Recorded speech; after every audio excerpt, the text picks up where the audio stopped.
Hello, everyone. Welcome to Genealogy Adventures. I'm Brian Sheffy. And I'm Donya Williams. Yeah, we are live. We are indeed. Thank you, as always, for spending the next hour with us, no matter how you tune in or where you're catching the show. We've got quite a humdinger for you. This is part two of our coverage of the Project 2025 document. And today we're specifically focusing on Chapter 14, which covers the Department of Health and Human Services, which was written by Roger Severino. And I'm going to apologize in advance because this is there's so much in here that I've got three screens open. So you're going to be seeing me looking off camera, going to queuing things up on the two tablets that I have on either side of me. And there's a lot to unpack. I doubt if we can get through the entire chapter in one sitting. One kind of observation that I had with Danya before we went live on air, I really struggled working my way through this chapter in particular. It is very dense. It doesn't all the language doesn't always make sense. Points don't naturally follow on from one another, which made it much more confusing for me, particular to work my way through. On top of which, I'm still relearning about the American healthcare system. It is a very complex, very confusing healthcare system compared to other countries where I've lived in.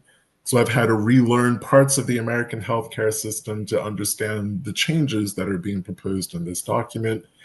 However, as confusing as the American healthcare system is, all the various moving parts, this is yet another chapter that you really, really need to sit down and read your way through.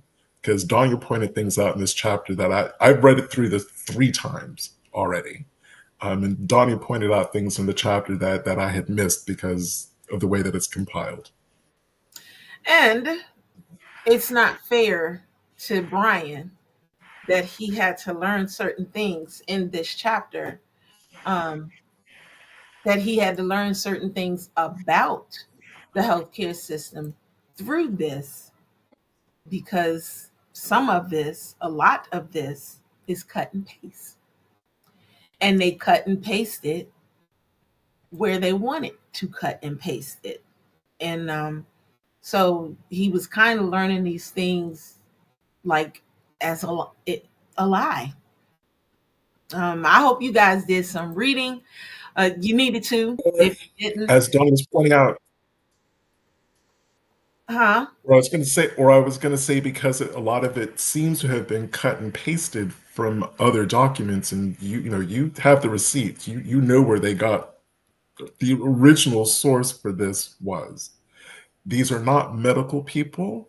They're writing about medicine and healthcare without that kind of background. That Yeah. was the other thing that made this very difficult to read through because it's someone's interpretation of something that they didn't really understand. It was kind of like, and we'll get into it when we get into the postal order abortion pills. You can clearly tell that they weren't fully understanding what they were writing about. There are some tells.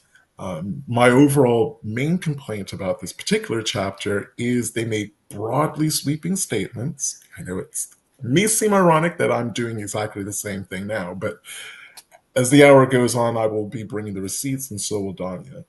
Um, Without citing where they got the original source from, as an academic, that raises red flags because we call that plagiarism. And that they didn't fully understand. They were just basically picking paragraphs that they thought proved their point or thought that they proved their suggestions.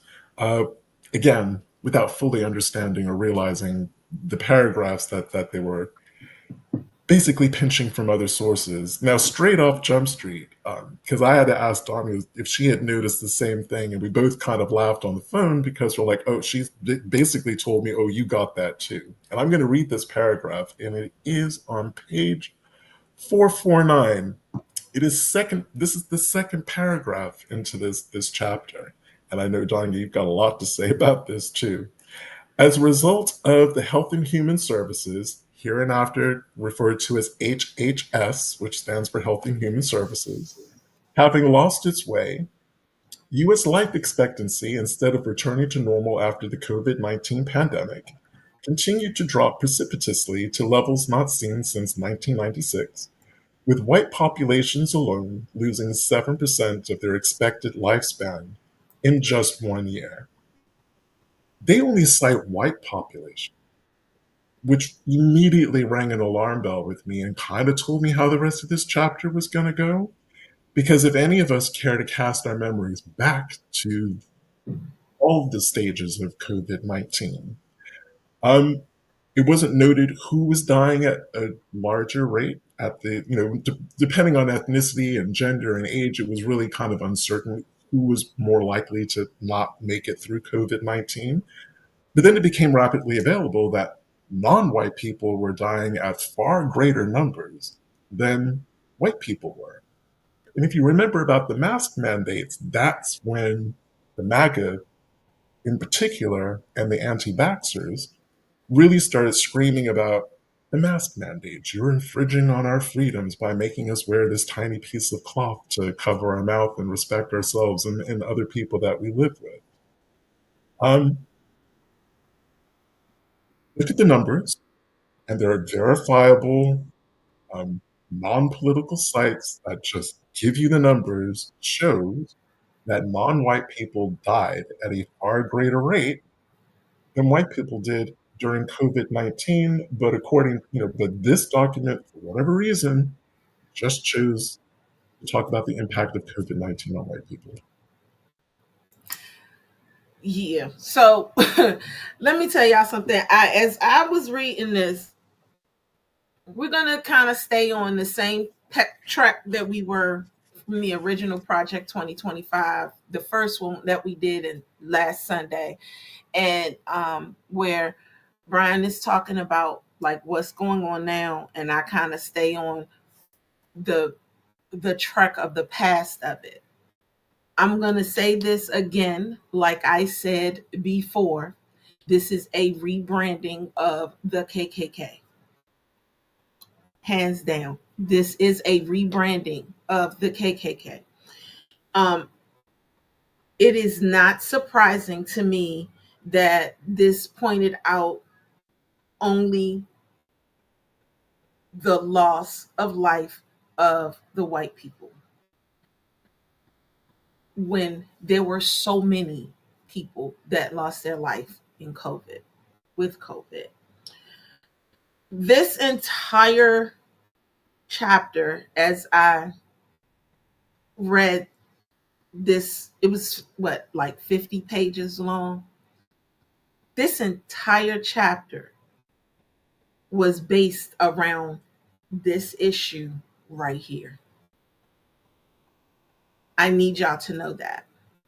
This entire chapter, in my opinion, for a group of people that are not interested in the government being into their life, being having a group, having a hold into their life, and having, including trying to keep religion separate from government. This chapter has a hold into your life and pushes religion smack dab into it. This chapter contradicts itself in every which way possible.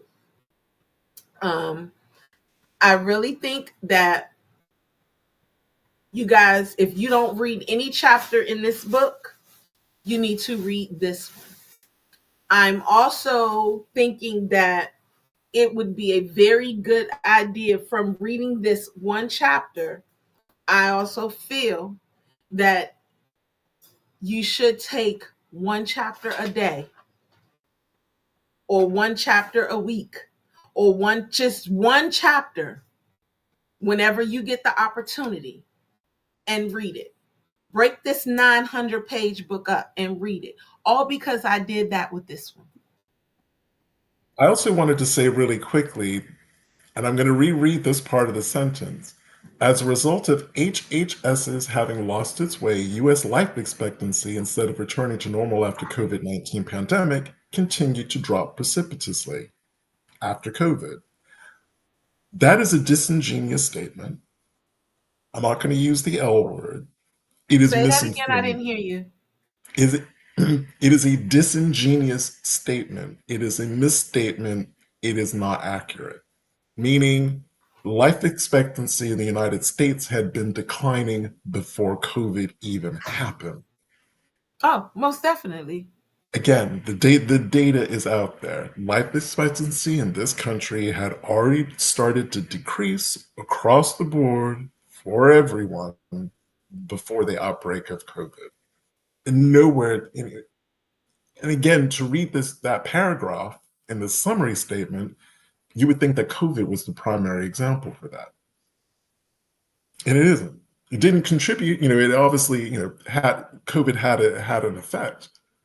But again, I'm going to reiterate, life expectancy had already started to decline way before COVID happened. And that's life expectancy for everyone. Everyone. Not, but reading this chapter will definitely let you know, it will definitely let you know that this was totally and completely, Mhm. like Sharon said, a blueprint to increase the white birth rate. And yeah, what was you going to say, Brian?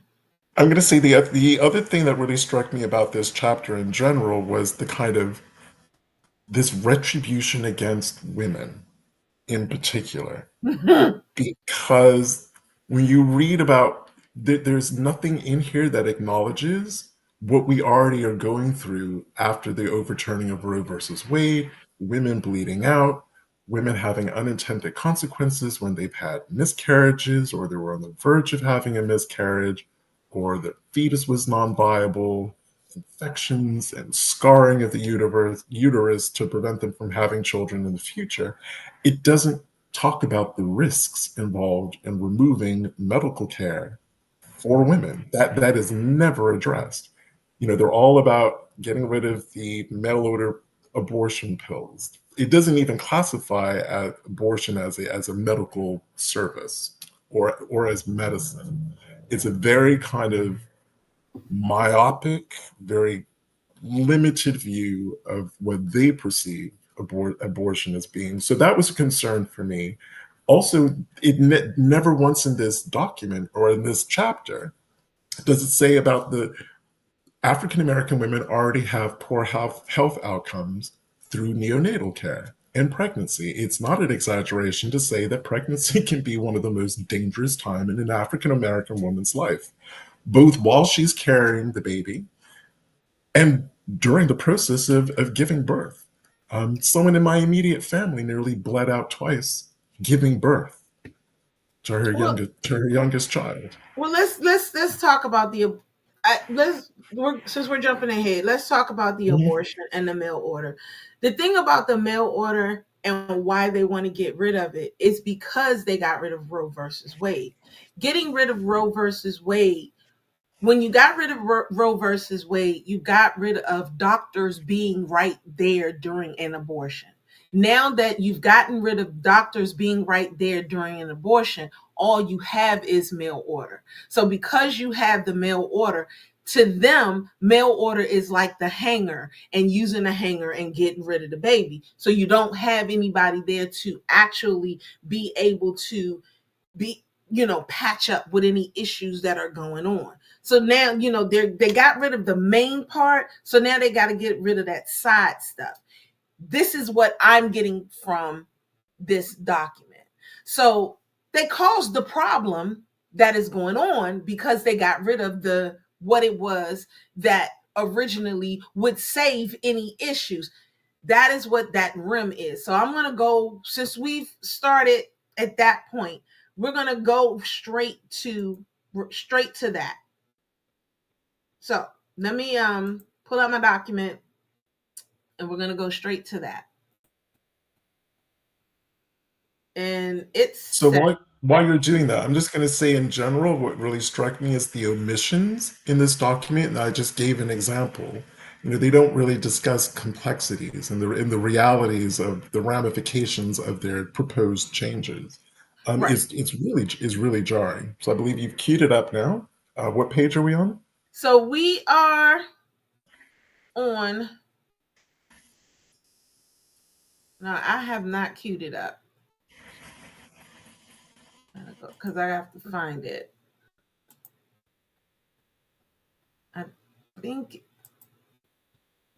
because it's so much.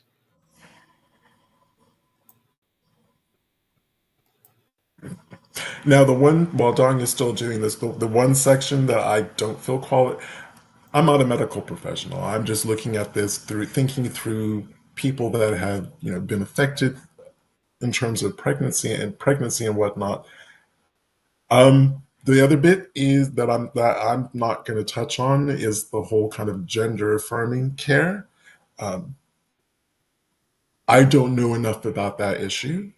I'm being honest. I wish these people could be honest about what they do and don't know because I don't know enough. I'm not qualified to speak on it. I wish that I had a family member who was either had gone through this process or was thinking about going through this process or, in the midst of that journey to be able to have that conversation with them. And I just don't have anyone in my life, family or friend, that I could actually sit down and have that conversation with them about. What do you So that's mean? the one part. The gender affirming, withdrawing of gender affirming care. Someone who wants to transition from one gender to another. I I don't can know help enough you with about that one that. too. So that is the one part of this chapter that I'm not going to be discussing because I just don't know enough about it. Well, let's start. Let's start with the whole thing with the abortion. So since we're on the abortion, there is on page 457. Okay. I'm gonna start just read the whole thing. It says abortion pills.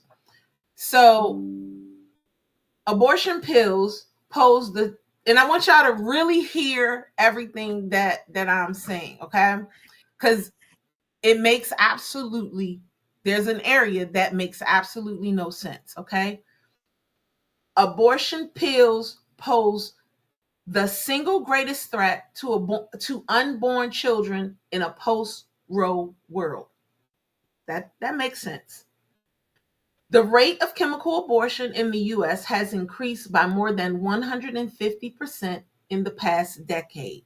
That doesn't that doesn't cause any issues. More than half of annual abortions in the US are chemical rather than surgical. Those words work together. The abortion pill regimen is typically a two-part process. The first pill, mifepristone, causes the death of the unborn child by cutting off the hormone progesterone, which is required to sustain a pregnancy. Got it. The second pill, misoprostol, causes contractions to induce a delivery of the dead child and uterine contents, usually into a toilet at home. Makes sense. You understand how it all works. The abortion pill regimen is currently approved for up to 70 days, 10 weeks. This is where it starts to get confusing. I'm going to start this over again. The abortion pill regimen is currently approved for up to 70 days, 10 weeks into pregnancy, and before Biden was subject to a heightened safety restriction called a risk evaluation and mitigation strategy that requires an in person visit with the physician who can check for dangerous contraindications such as ectopic pregnancies and can advise the mother seeking an abortion of the risk of chemical abortion, including hemorrhaging and what to do in such circumstances. Chemical abortions has been found to have a complication rate 4 times higher than that of surgical abortion. Does that make sense? I told you on the phone, I couldn't. No, it didn't make sense to me, and And I it didn't know doesn't. why. I didn't know why it didn't make sense. I just knew that something wasn't quite adding up. And the reason why it doesn't make sense is because that part that I read excluding the and before Biden was subject to a heightened safety restriction called a the risk evaluation and mitigation strategy from there on is found on the FDA.gov site. That is a copy and paste portion about what REMS is. It is And copy and paste without a citation, because I'm looking at without a that paragraph citation. right With now. I'm looking at that paragraph. without a citation. Y'all, that doesn't even fit there. It doesn't even fit. It doesn't even make sense. It doesn't even go with this, that whole thing. I lie to you not. It doesn't even go with that whole thing. Tanya said no. And it doesn't. It doesn't go with it at all, because there's no reason to add Biden's name to it. Y'all, I've read that 3 times and I was like, I don't understand what this means. Now, what is risk evaluation mitigation strategy?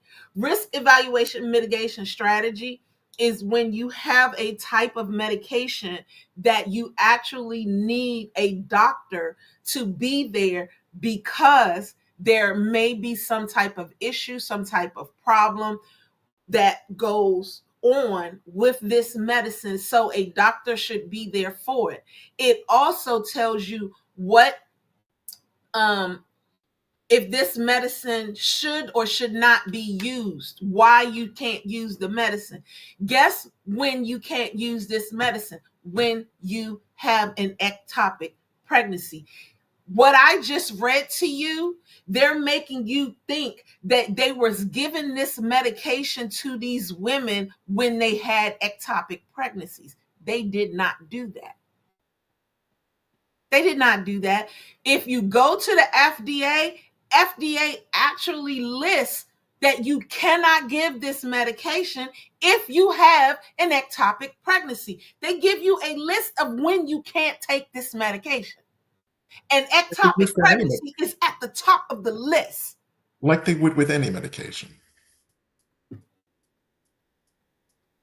Now, what I found interesting was the next paragraph. Since its approval more than 20 years ago, mifepristone has been associated with 26 deaths of pregnant mothers, over 1,000 hospitalizations, and 1,000 more adverse events. I would want to, but again, none of this is backed up with any kind of a study. I don't know where they're getting these numbers from. Oh, but But I that number got you. does, but that number does not account for all complications. What they never discuss are the complications of pregnancy going full term. I got you. Mhm. I got you because I looked at what the complications were. They had people who were overdosed in drugs. They had people, and they gave you the numbers, they broke them down. It was 32. 11 of them were overdosed in drugs. 20 of them, 21 of them, um, mm, hold on, because 21 of them had again another FDA. They give you all of the information. 11 of them overdosed in drugs. None of them dealt with pregnancy. None of them. Got it. That's Okay. what I can tell you. But they're just pushing that out there like that. Not no citations on this. Mhm. And again, I'm not about whether I was going to share something deeply personal. And you know what? I'm just going to go for it. So I didn't find the person that I wanted to have children with until I was in my 40s. And she and I tried 4 times. She fell pregnant 4 times, miscarried kind of early on in the second trimester. The fourth time, we really thought that that was going to be it because we had made it well into the third trimester, and around week 37 or 38, she miscarried, and the baby was born live. It was a boy, and that was the worst almost day and a half of my life because he was a little fighter, and the NHS, God bless them, did everything in their power to save him. But between the heart and the lungs and the brain being just that bit underdeveloped, He didn't make it. And God bless, even if he had, would have had lifelong, serious kind of health concerns. That is something that's not mentioned in this document, or in the conversation from the extreme kind of conservatives that are out there. And I'm not even going to get into the argument about when life does and doesn't begin. I know week 37, 38. I think I was told this is going back a good 8, 9, well, actually a good 12 to 13 years ago. It was a 50-50 shot.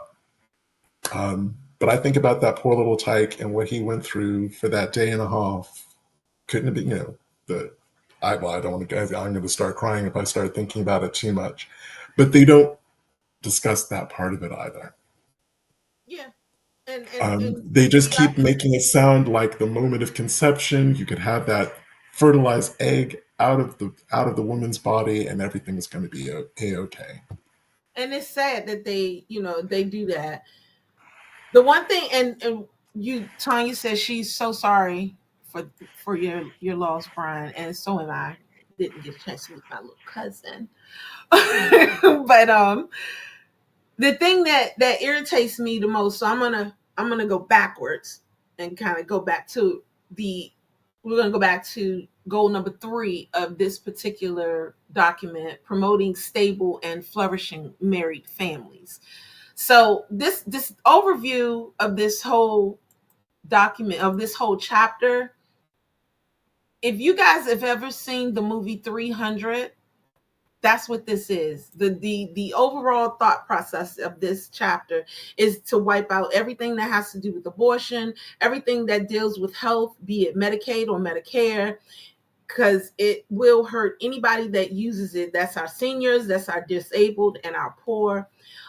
Anything that deals with LGBTQ plus, from medical to for even for them being caregivers, they don't want them to touch anybody. They think that LGBTQ people are dirty. Like this, when I tell you this chapter does that, this chapter thinks anybody who is gay, bisexual, transgender, they think you're dirty. If you are a supporter of this type of thing, I think you really need, if you don't read anything, read this chapter. Read this chapter, because they think you're dirty. They think your hands are filthy and they don't want anything to do with you. You are literally, can I, you are literally what black people were when they were enslaved. That's who you are.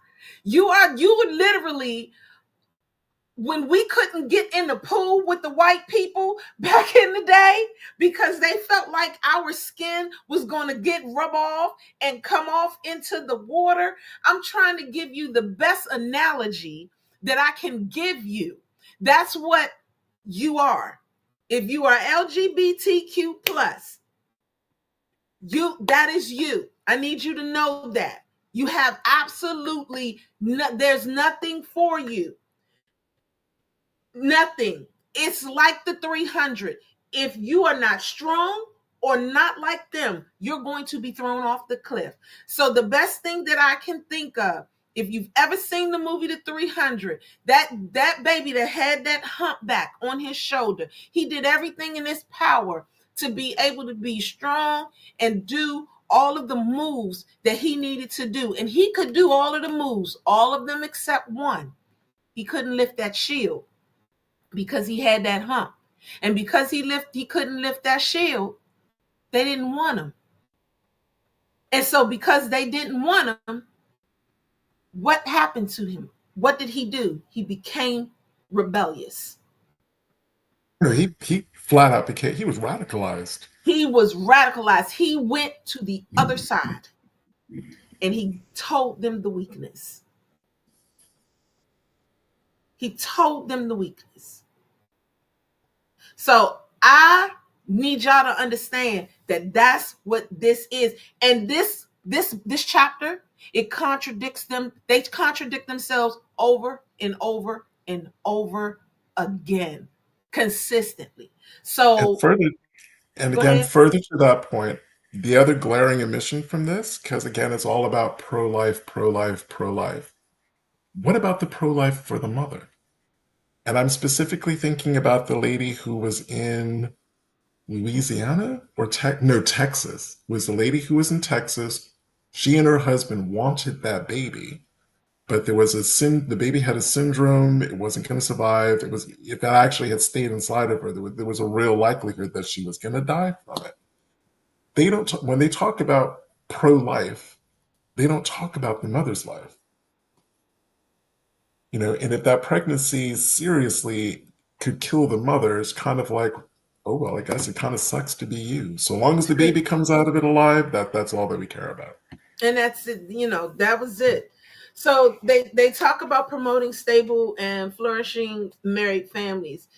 So they put up Yes. here, families I am on page 451, and they said families comprised of a married mother, father, and their children are the foundation of a well-ordered nation and healthy society. Unfortunately, family policies and programs under Biden's HHS are fraught with agendas focusing on LGBTQ equity. Did you hear me when I said that? They do not want LGBTQ anything, okay? Okay. Can I just stop you right there? Shame they didn't feel that way about black families. Shame they didn't feel that way about black families in slavery. And shame they didn't feel that way about black families in Jim Crow. It was all, they talk about the importance of, the man in the household. And I know we're going to get to that. I'm not going to jump to that just yet. Um, shame they didn't, shame they didn't feel that way in the past. Oh, but they did. Do they? I mean, they didn't want us. This is everything that I'm saying, in my opinion. Well, this is my thought process. What is different about what they're saying now about what they said about us then? Is there a difference? Like, really? No, not really.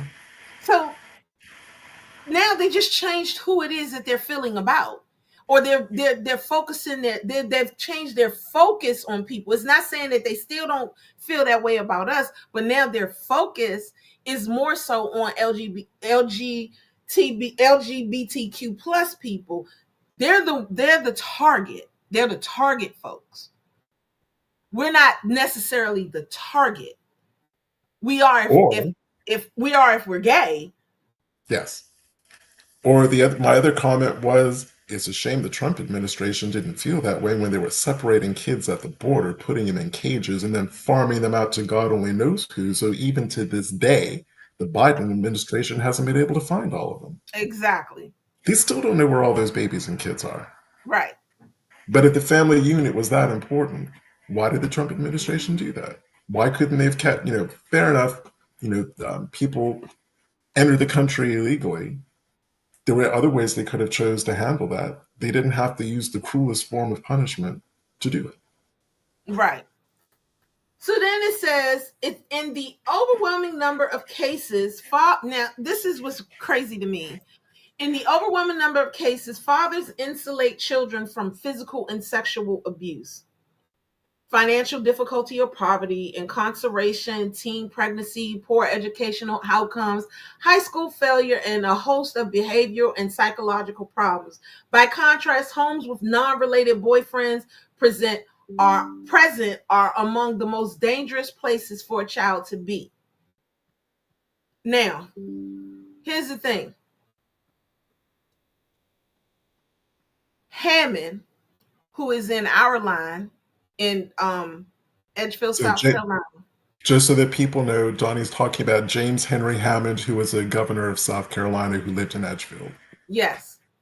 He raped his 12-year-old enslaved girl. He was in the household.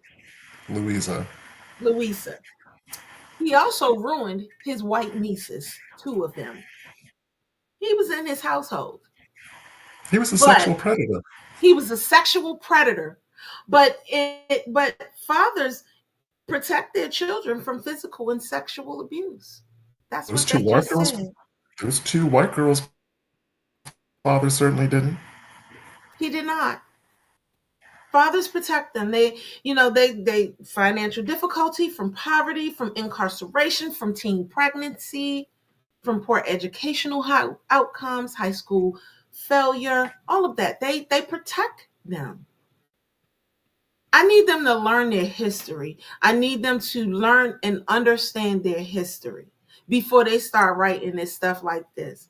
Y'all, this whole thing, everything about this blows my mind. Brian and I was just talking before we got online, and we were talking about what all of this sounds like and what all of this goes back into. There is even an area in here where they talk about um the number of kids being had by certain, by certain races or whatever the case may be. And I was like, well, don't that sound like Moses, the fecundity of the Negro race? Doesn't that sound like that? This is what this is. You're Well, not. actually, in fairness, that book, Donnie's referring to a book that we found online called The Fecundity of the Negro and Irishman. Because remember, the Irish were slagged off in that book No, too. I'm not. I'm talking about his actual article. The actual article for Moses literally stated the fecundity of the Negro is Yeah. getting crazy in Edgefield. That's what they said. And that's how they started his article.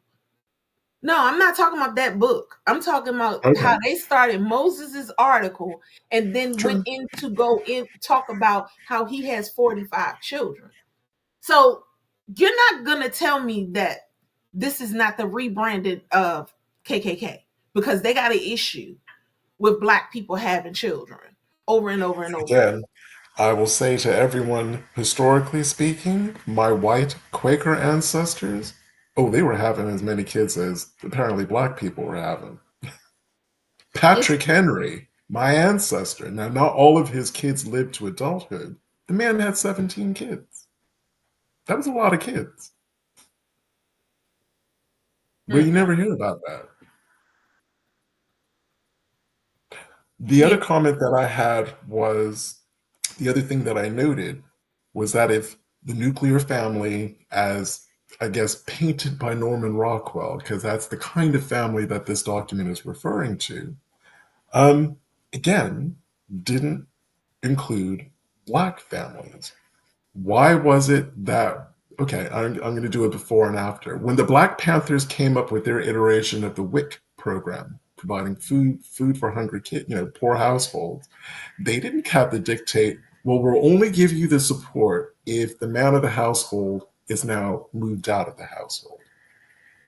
So then why did the federal government come along and it's like, well, we want to make sure that um, hungry kids have a roof, poor households have a roof over their heads and that the kids have food in their stomach. But guess what, women? We're only going to give you that money if the father of your children, who may or may not be your husband, but that's neither here nor there, the father of your children is living in the household. We will only give you money if he's not there. yep. That's not a family friendly policy. It I is don't not. even hear it. And they don't even call that out in this document, in this chapter. Yeah. And it's true, because when I was on public assistance, I could not receive TANF because my children's father was in the household and he had a job. But it wasn't a job that was paying enough. And hopefully I was trying to help with that. Couldn't get it. And that's my personal information. I wasn't able until I found another job. Yeah. Why would I have any confidence or believe in general anything that this person, this Roger Severino, is saying in this chapter when the administration during the first outbreak of COVID was recommending that people inject bleach? I mean, they didn't even, the thing that gets me about this, and we kind of skipped over that part. The thing that gets me is that the stuff that they talked about at the very beginning of this, it was their fault. Yes. They talked the things that they talked about at the very beginning of this, they literally talked about the fact that that they didn't have the information necessary that they needed, when in actuality Obama left the playbook. I have the link. He left the playbook for them in case of an emergency like this. And Obama didn't even have to say nothing because Obama was on somebody's island after this was over. He was like, I'm stepping out for a minute. I need to get my mind back because y'all are crazy. And his people stepped up, and they knew. Mitch McConnell came out and said that Obama didn't even leave a playbook, and his people stepped up and was like, oh, yes, he did. And they gave him the link immediately. They were like, where you get this from?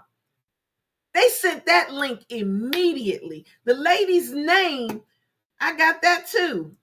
Like when I tell y'all I came with receipts, I came with receipts. The lady's name was Laura. I didn't give her last name, shoot. But her name was Laura, and she was like, where would you even come with that? The name of the playbook was Early Response to High Consequence Emerging Infectious Disease Threats and Biological Incidents. It was a 69-page National Security Council guidebook developed in 2016 with the goal of assisting leaders in coordinating a complex U.S. government response to a high consequence emerging disease threat anywhere in the world. It outlined questions to ask, who should be asked to get the answers, and what key decisions should be made. And they said that they didn't have anything. That man threw it away. All because it came from Obama. He didn't want it. Meanwhile, he got rid of the stuff that he got rid of the you learned from Fauci that he got rid of the department that was dealing with that stuff. And then when he got rid of the department that was dealing with that stuff, he did keep the director, but that particular director was now working within the White House. And the director that was working within the White House was already watching China because the flu was getting rapid, and it was doing some stuff over there in 2018. By 2018, the flu was growing, but it wasn't the flu. It was freaking COVID. That's what it was. They already had everything. So that by 2019, COVID has started getting really, really bad in China. It was already growing. It was already doing its thing in 2018. And that person was in the White House watching it. They were already watching China. It was already being watched. And what did he say? I heard bleach could take care of it. You can inject yourself with bleach. But this is the person they're trying to get back in the office right now. Mm-hmm. Or remember, the other one was, or shine a bright light inside of your shine body. A bright light. Yeah, get the light bulb and put the. That's how you know you're not dealing with serious people. Lord, you almost have. And specifically, we're on page 452 now, really talking about the Centers for Disease Control and Prevention, otherwise known as the CDC. And again, they're making it seem like Biden in particular, and there's a lot, Fauci's name comes up quite a bit in this particular section. Like somehow they had crafted this COVID response that was unique to just this country, when in fact, Fauci in particular and the CDC were, talking to the World Health Organization, talking to other centers for disease control all around the world. The United States didn't do anything different than any other nation that was tackling the same, COVID at the same time. No one knew what it was. There was no cure. There was no therapeutics. Everyone was freaking out. The death rate was just rocketing. So they chose to follow the same paths that other countries were doing. No acknowledgement of that in this. Yeah. Am I saying they got it everything correct? No. But they did the best that I feel as though they did the best that they could with the limited knowledge that they had. And as they got additional knowledge, as people from disease control centers around the globe were exchanging data and information and observations, that's when they started fine tuning things. And I said to you on the phone, Danya, to this day, I will never understand why the MAGA crowd in particular was freaking out about having to wear a cloth mask, a little bit of cloth over their mouth. And when you talk about the cloth mask and everything, they've even actually said on here, for example, never again should CDC officials be allowed to say in their official capacity that school children should be masked or vaccinated through a schedule or otherwise, or prohibited from learning in a school building. See, let me say this. I have an autistic son, and there are some that believe that vaccinations cause autism. I'm gonna tell y'all something. This is my personal story. I knew from the moment my child was born that there was something different about him before he got his first vaccination. I knew it. I told his doctor this and everything. I knew it. I don't know if vaccinations cause autism. They don't know what causes autism. But I'm going to say this. I am not going to open up my child to old diseases like polio, tetanus, rubella, measles, mumps, chickenpox, etc.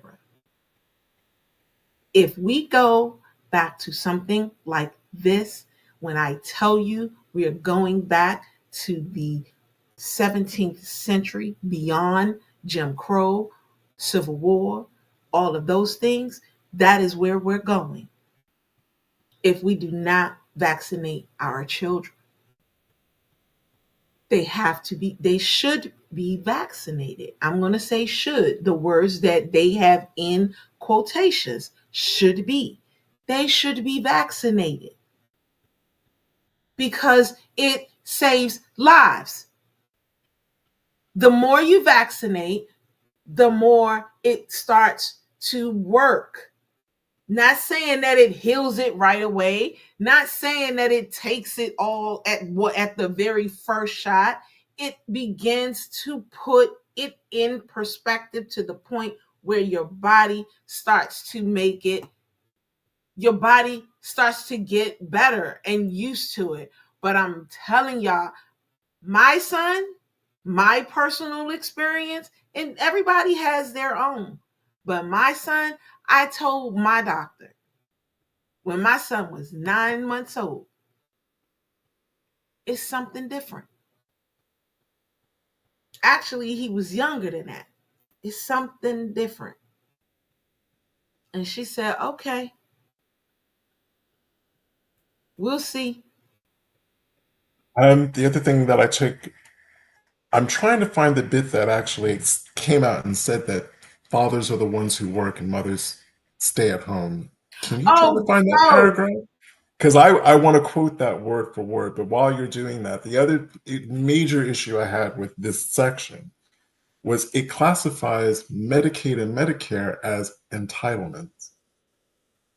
People pay for that. It's not an entitlement if you put money into the system to be able to access, during your working life, to be able to access those systems. That kind of blew my mind. I want to cycle back to that one.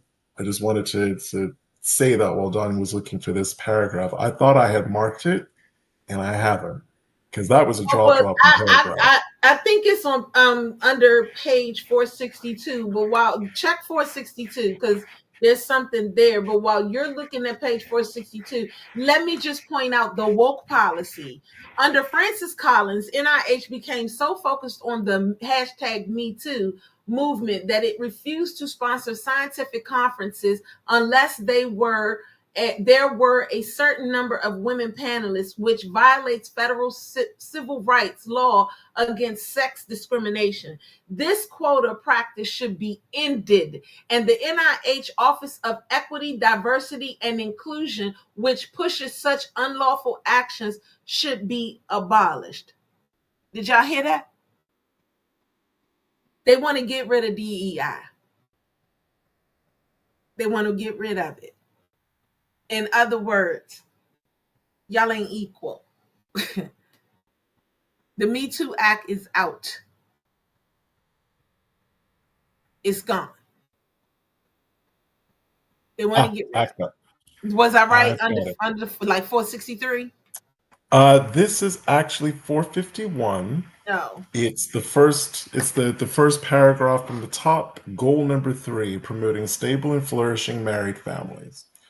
Working fathers are essential to the well-being and development of their children, but the United States is experiencing a crisis of fatherlessness that is ruining our children's futures. And in the overwhelming number of cases, oh, you were saying insulating from physical and sexual abuse. There is where was it? So again, fathers are essential to the well-being and development of their children. Working fathers. I challenge anyone to search in this PDF for the phrase working mothers. You're not going to find it. You're not going to find it. So my takeaway from this is not only can women not have full access to the health care that they had before the Supreme Court decided to overrule Roe versus Wade, get very much the feeling that women now are supposed to be home, married, and pregnant. Yeah. I mean, So what happens? they're also getting rid of, because we are coming down to the wire of the show. I want to talk about them getting rid of Head Start. First of all, Yeah. I don't even understand why the Head Start program is under Health and Human Services. That's education. Yep. Why is it even under here? That's crazy in itself. Why is the Head Start program under here? Is it the Administration on Children, Youth, and Family? Is that where you was talking about? While these programs, ideas, and initiatives are still in the early planning stages, promoting responsible parenthood to reintegrate children, or at least keep a consistent male figure in the minor's life, is crucial. At the same time, in cases where the father or mother does not make a sincere or serious effort to be involved in the child's upbringing, termination of parental rights for children in foster care should be swift. Like, these people are literally crazy. Like, you see how crazy they are in this chapter. I honestly believe that. So And much so that yeah, because I know both of us want to make this point, is if you are poor and white, this whole document, but it's not this for you. specifically this chapter, hurts you as much as it hurts every other non-white person. Actually, it hurts them more. It hurts them more. The only people that benefit from Project 2025, I'm here to say I will testify in court, are the remaining people who would still identify middle class, upper middle class, suburban people. They want to take money away that funds anything for poor people. That's education, healthcare, jobs, whether you are rural or urban. The only people that get helped by this, well, actually, I'm going to expand that, the wealthy, the rich, the upper middle class, and the few that are still left standing from what we would traditionally think of as middle class suburban families. Those are the only people who benefit from this. If you are poor and white, you should be as outraged by this as any other ethnic group. And the sad thing about this is that once they realize it, it's going to be too late. Much too And late. and if they don't realize it ahead of time, it's gonna be sad. Because we already because the thing is that we sympathize with them, and this was something that Brian and I were talking about as well. We actually sympathize with them. We don't sympathize with our own. We sympathize with them. We already know because we know what they go through. We know our own, we know the struggle. We already get the struggle and everything. But this right here, this is going to be some this is those this is the we don't call you white, we don't do that. Like teas, yes. Yeah, we don't do that to you. They do No. that to you. We don't look Mhm. down on you. They do that to you. Yeah, unfortunately, the only people that black people look down on are other black people. Yeah, I hate to say it, but it and is it's what it sad. is. It's very sad. But the thing is that y'all need to recognize that every rate, this is truly for the one percenter. This is who this is for. This is truly for the one percenter, and even the white middle class need to pay attention to this because it ain't for them either. To be straightforward and honest, it's not for them either. Take this book, take this mandate, guys. Look at it, read it when on your leisure. I'm telling you, get get comfortable with it. I don't know. Brian and I may do a third. We might just do a third show on the 21st and pick another chapter. You want another chapter done? Let us know. Give us a chapter to do on the 21st. Hey, that's a The good take idea. and the takeaway that I got from that paragraph that you started to read, saying about how these aren't full, that particular part that you're reading wasn't fully baked. I'm like, yeah, because you couldn't find the paragraphs that you thought sounded good to copy, paste, and drop into this document. But that's the overall thing that this document suffers from. It is very superficial. It is very cursory. What even that bit's horrific enough, but they never really go into details. When they say they're going to get rid of something, they don't say what they're going to replace it with any understanding of the ramifications that will follow. That's my There's takeaway. even a section where somebody actually likes the Affordable Care Act. I found an article where someone actually likes the Affordable Care Act, loves the fact that they got what they needed from it, but actually came out their mouth and said that they would sacrifice and still vote for Trump. That's how bad this is. Guys, read it, understand it, and then vote. Vote, vote. Get Because it what done. I took from that there's a level of anger, resentment, and hatred towards non-white people to a degree that there are segments of white people who will cut their nose off despite their face. They I don't knew even they're think hurting that's a love themselves. for non-white. I mean, well, yeah, you do have that, but then it's not even about you reading to understand, and then we gotta go. But it's not about reading to understand. It's about reading it and then teaching it. One thing I can say about our studio, our virtual audience is that we have a group of intelligent people. It is your job to get this stuff, know this stuff, and teach this stuff. We got a group of professors on our virtual audience. Start teaching it. With that being said, we gotta go. What chapter y'all want? Let us know, and we will do it on Sunday. I'm Danya. I'm Brian, and we will see you next week. Bye.